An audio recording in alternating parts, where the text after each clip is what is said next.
sumber daya alam yang ada di negara kesatuan Republik Indonesia, yang ada di bumi Indonesia, siapa yang menguasai? Siapa yang mendapatkan manfaatnya lebih luas? Siapa yang paling berkepentingan di sana?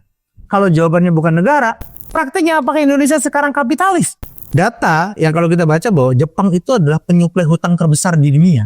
Makanya penaklukan tersukses dan penaklukan terlama adalah ketika penaklukan itu menggunakan paham dan ideologi. Akankah peradaban ini akan bisa beralih, Bang? Hello, welcome back Sobat Rencana di Dang Interest Podcast. Hari ini tetap bersama Abang Da kita, Abang Da Zainal Abidin. Bukan di teras lagi ya. Yang kedua, take yang kedua kita tetap di ruangan office-nya Bang Zainal. Ini ruangan office baru. Selamat Bang, luar biasa. Bang,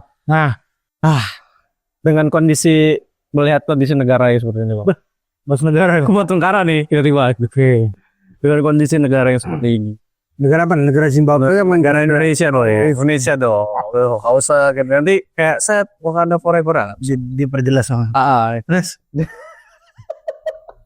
Dengan kondisi negara yang seperti ini, Bang. Bagaimana sih penerapan falsafah dari Pancasila itu di negara ini, Bang? Masih berjalan gak sih sebenarnya menurut Bang Zainal? Nah, maksudnya Pancasila yang kamu pahami itu gimana?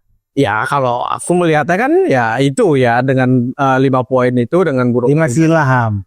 Ya 5 sila. Sila pertama adalah ketuhanan yang Maha Esa. Sila kedua adalah kemanusiaan adil dan beradab. Sila ketiga adalah persatuan Indonesia. Sila keempat adalah rakyatan yang dipimpin oleh hikmat kebijaksanaan dalam permusyawaratan perwakilan. Sila kelima keadilan sosial bagi seluruh rakyat Indonesia. Dan itu tujuan dari Pancasila. Tujuannya agar apa? Agar seluruh rakyat Indonesia mendapatkan keadilan sosial secara menyeluruh. Nah, tapi fakta di lapangan, makanya fakta di lapangan ada kesenjangan ekonomi, ada kesenjangan kehidupan yang dialami oleh masyarakat Indonesia. Lantas apa solusi dari bagaimana Pancasila itu bisa diimplementasikan untuk bisa mewujudkan keadilan sosial bagi seluruh rakyat Indonesia? Caranya bagaimana? Problem utama rakyat itu apa? Ekonomi pasti. Ekonomi karena menyangkut tentang isi perut ya. Makan. Ya kan, kesejahteraan hidup mereka bagi itu kita nggak usah bicara masalah fundamental hukum dan politik ya. Karena ada aspek kita bicara masalah fundamental ekonomi, baru nanti hukum, baru politik lah ya. Ketika kita bicara masalah segmen dari ekonomi, problem terbesar di dunia, itu adalah kesenjangan ekonomi. Yang kaya semakin kaya, yang miskin makin miskin. Karena apa? Di dunia itu sudah tercipta suatu sistem yang pada akhirnya melahirkan kemiskinan struktural. Jadi orang miskin itu terbentuk. Kita ini dari miskin. Orang itu di Indonesia ini banyak miskin, karena kutip ya. Itu bukan karena mereka malas, karena banyak orang miskin tuh orang yang paling rajin. Termiskinkan oleh sistem yang ada ya. Itulah yang dimaksud miskin struktural. Karena sistem lah yang membuat mereka menjadi miskin. Kalau sistemnya ini benar, sistem ekonomi yang diterapkan ini benar, tidak ada orang miskin. Karena kita harus lihat sistem ekonomi di dunia ada berapa sih? Sistem ekonomi yang berpatokan kepada ideologi dong itu. Ya benar ya, ya kan? Ya, ada berapa? Ada 3 menurut saya. Apa aja? Kapitalis, sosialis, Islam. Itu kita akan ulas. Nah, Indonesia kira-kira pakai yang mana nih? Itu. Kalau sistem ekonomi kapitalis itu kan dia liberal nih. Liberal. Jadi kepemilikan pribadi itu mutlak. Orang itu bisa kaya, orang itu bisa miskin. Ya kan? Yang kaya banget, yang miskin banget. Itu sederhana liberal seperti itu. Oke. Kalau sosialis itu adalah kepemilikan itu milik negara. Ya, dipegang oleh negara. Rakyat atau masyarakat itu adalah yang diberikan hak untuk melakukan pengelolaan dan sebagainya. Jadi sejatinya kepemilikan itu adalah milik negara. Itu sosialis nih. Sederhananya kalau kita mau bicara lebih detail lagi ya, sosialis dengan berapa bab yang ada, kapitalis dengan berapa bab yang ada, tapi sederhananya begitu. Ya, sederhananya begitu. Sama, kita juga akan menjelaskan bagaimana ekonomi Islam juga dengan cara sederhana. Kalau dalam ekonomi Islam, itu kepemilikan itu ada 3 komponen. Apa aja, Bang? Kepemilikan pribadi, yang pertama. Berarti udah beda dengan sosialis nih. Ya, udah beda. Kapitalis punya pribadi. Liberal kapitalis punya pribadi. Sama ya. Ada pribadi. Kepemilikan pribadi berarti orang itu bisa kaya. Orang itu bisa kaya, Ada hak kepemilikan yang diakui oleh negara dan punya kekuatan hukum yang sangat mengikat. Itu kepemilikan pribadi maksudnya. Baik. Yang kedua, dalam Islam itu ada namanya kepemilikan umum. Pemilikan umum. Kepemilikan umum itu adalah hak bagi seluruh rakyat yang bersama-sama mendapatkan manfaat dari apapun kepemilikan itu. Baik itu dalam benda, sumber daya alam, dan sebagainya yang dikelola oleh negara. Ada di pasal 33. Ini maksudnya nih. Ya. Kalau kita ingin apakah Pancasila sudah mengimplementasikan itu? Secara simbolis ada. Di pasal 33 Ya. bumi, tanah, air, semua itu dikelola oleh negara untuk kepentingan Masyarakat. rakyatnya. Nah, ini fondasi kepemilikan dalam ekonomi Islam. Bahwa ada kepemilikan umum. Nah, negara, tapi bedanya dalam ekonomi Islam, negara itu sebagai pengelolanya. Kelola. Berarti benefitnya itu nggak boleh diterima oleh negara. Ini yang dibedakan. Ya. Benefitnya itu harus diserahkan seluas-luasnya Kepada seluruh masyarakat. seluruh masyarakat. Nah, negara hidup dari mana? Negara hidup dari kepemilikan negara. Islam itu ada 3 kepemilikan: individu, Oke. umum, negara. Negara. Nah, kepemilikan negara yang Di negara itu contohnya kayak jizyah atau pajak. Segala bentuk pajak-pajak itu hak untuk negara. untuk operasionalnya lah. Atau kalau dalam Islam itu ada juga legonima, Oke. rampasan perang dan sebagainya. Itu adalah kepemilikan untuk negara. Itu untuk apa? Ya untuk menggaji pejabatnya, Ya. untuk menggaji pegawai negeri sipilnya. Jadi kalau menggunakan ekonomi Islam, nggak ada tuh pejabat yang sangat kaya. Pejabat itu middle, hidup cukup sederhana. Secara pemahaman ya. Secara praktiknya, Ya, oke. kalau kita melihat dari sejarah-sejarahnya dari Rasulullah, Khulafaur Rasyidin, dan sahabat-sahabatnya Rasulullah, ketika memimpin, pejabat itu yang paling sederhana hidupnya. Karena mereka hanya boleh mendapatkan hak itu dari Baitul Mal atau dari hasil-hasil jizyah tadi, hasil-hasil pajak tadi. Rakyatnya kaya-kaya. Ya. Contoh begini, kalau dalam ekonomi Islam itu, suatu negara, ini kita bicara dunia ya, suatu negara punya sumber daya alam itu dikelola oleh negara. Kalau negara nggak mampu, negara akan menyerahkan kepada pihak ketiga. Oke. Baik itu swasta atau swasta dalam negeri. Kalau di Indonesia apa? ada BUMN, Oh, BUMN. ada Oke. swasta, Ya. ada ASI. Ya. Sumber daya alam kita ini dikelola sama tiga pihak. Aha. BUMN, swasta nasional. Swasta nasional itu berarti swasta yang orang Indonesia, Oke. dan swasta asing, swasta yang orang Asing. asing, gitu loh. Pertanyaannya adalah negara dapat apa? Dari yang kontrak di Indonesia, negara dapat apa? Pajak dong. Pajaknya doang. Hasil buminya. Wallahu alam bisa.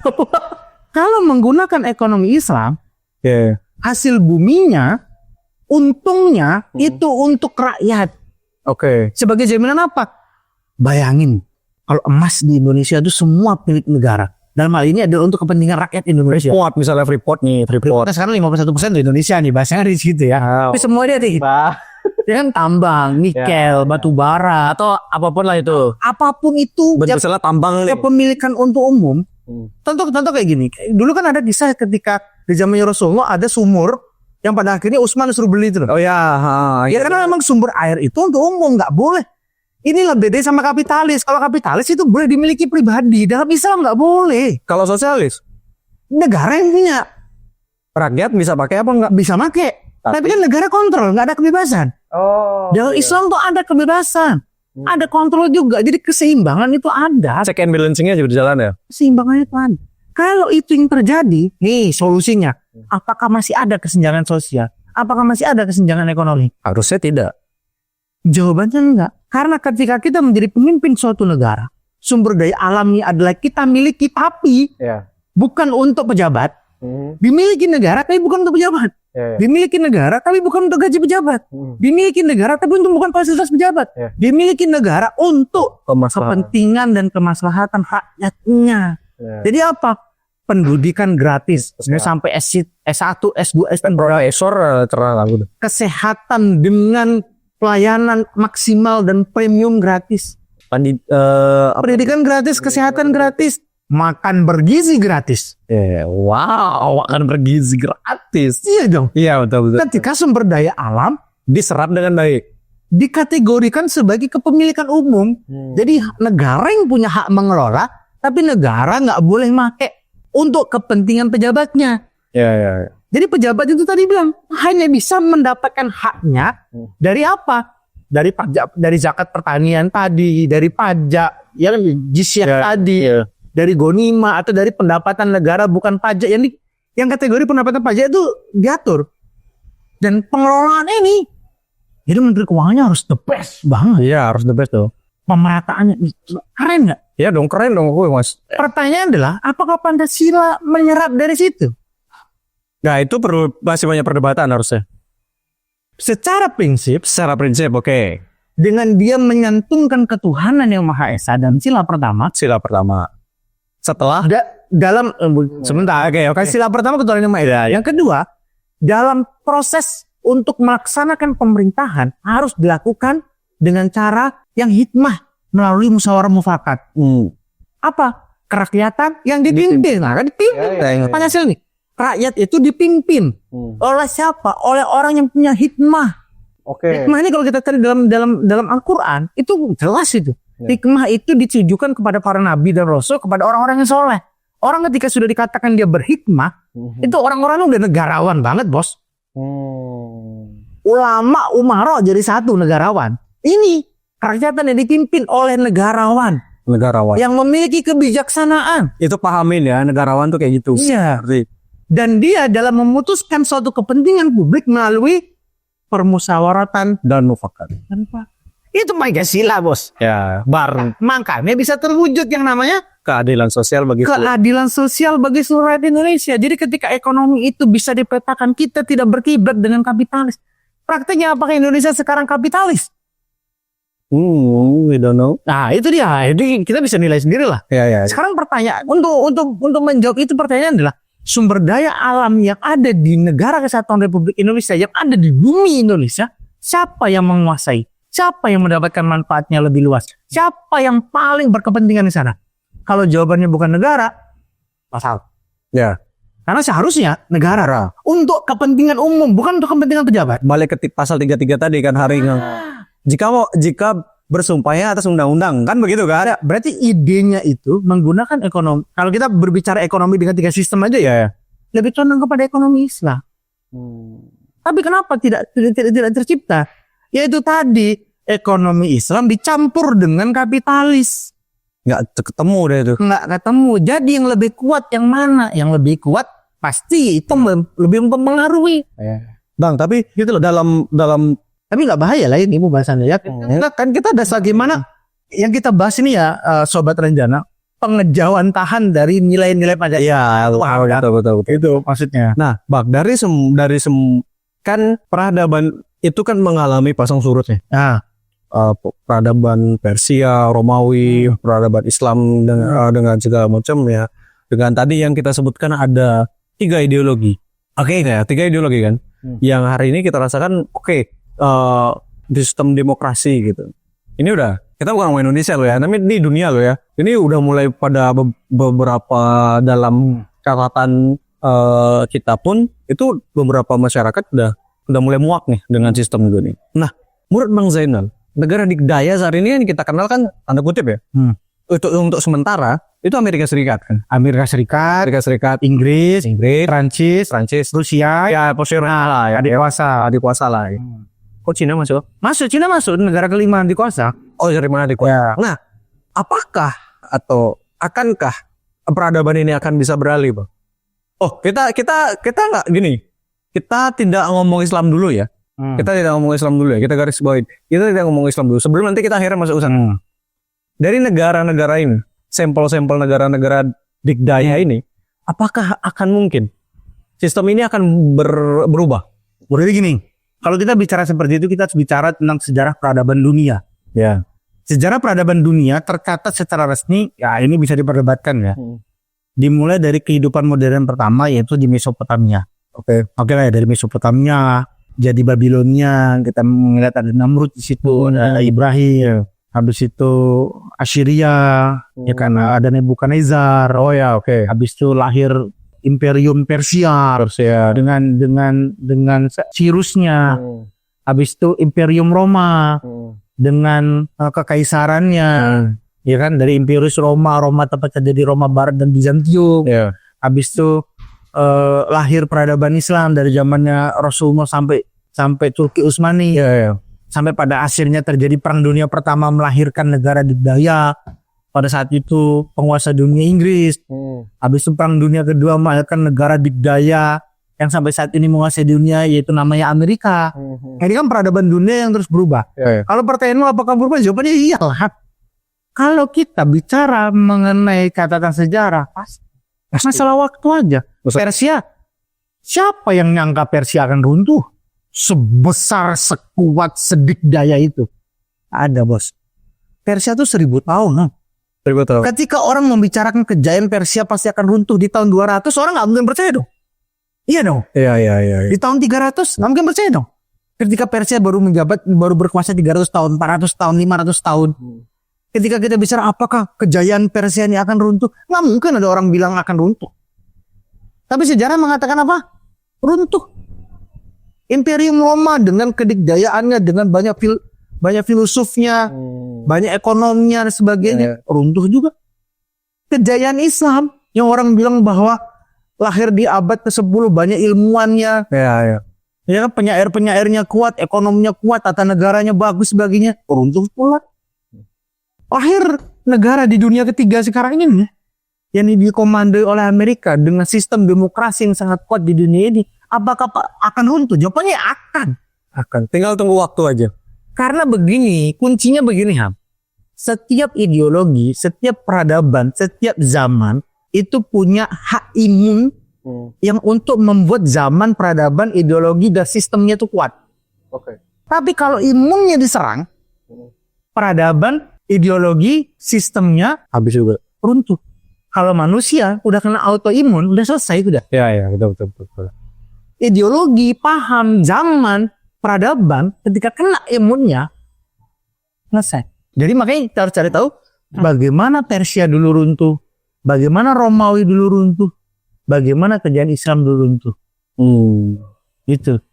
Dan sekarang dilihat semua kan antitesanya ada semua tuh. Ya. Nah, kalau gitu, kalau memang pasti akan runtuh, ya kan gitu ya. Kalau misalnya pasti kalau kita berkeyakinan dalam Islam kan ada munhajul an-nubuwah bahwa akan kebangkitan kejayaan Islam dengan perang akhir zaman melawan Dajjal tadi gitu loh. ya. Kita berkeyakinan ya pasti akan runtuh lah. Ya, kita sudah ada ya, Pak. Ini peradaban. Satu hal yang fundamental yang kita yakini bahwa Islam akan kembali memegang kejayaan. Oke, clear kita di sana. Kita ngomong realita bernegara.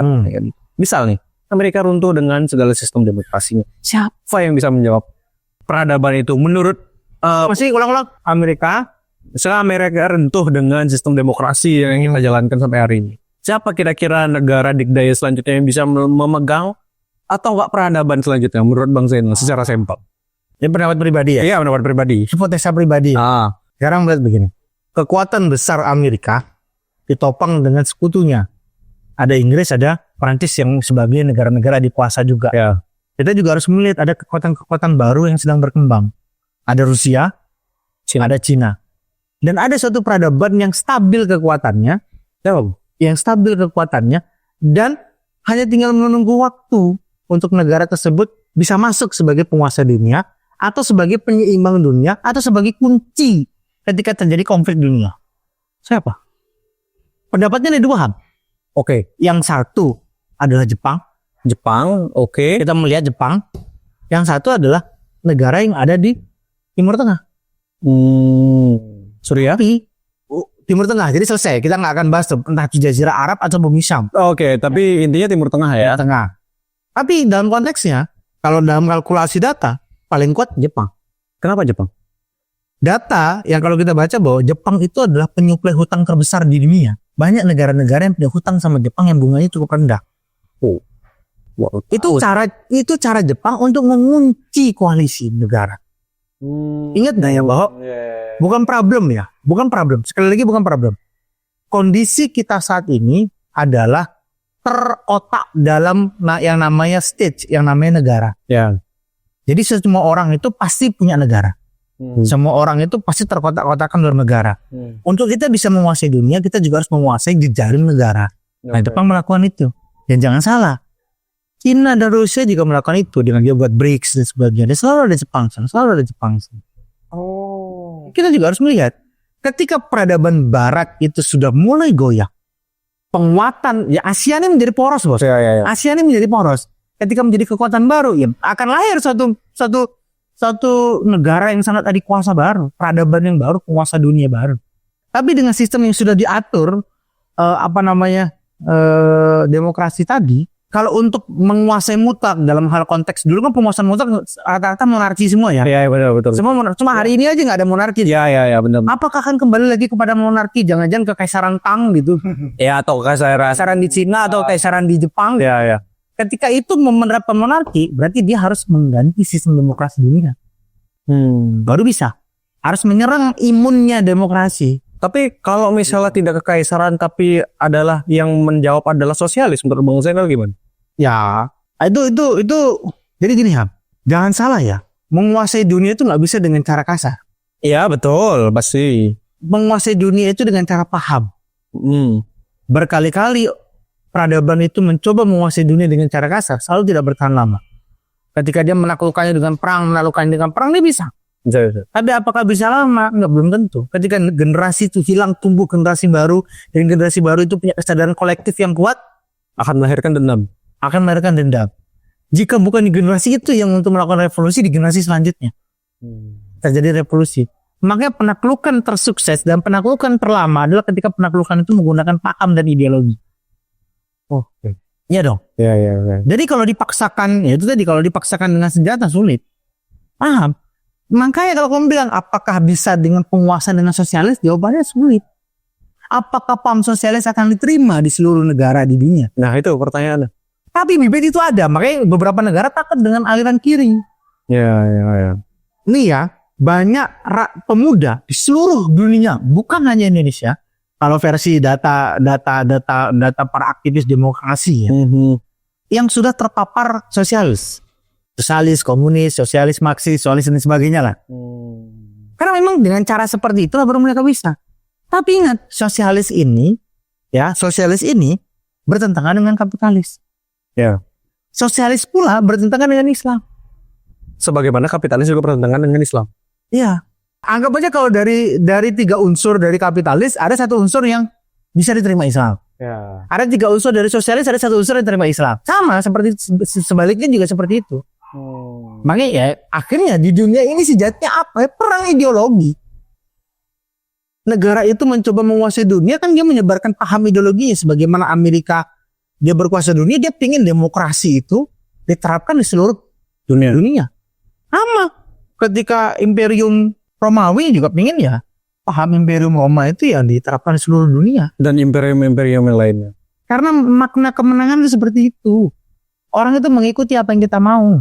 Ya. Nah, itu tuh kondisinya. Makanya ketika peradaban zaman ini kita benar-benar peka dengan perubahan geopolitik dunia.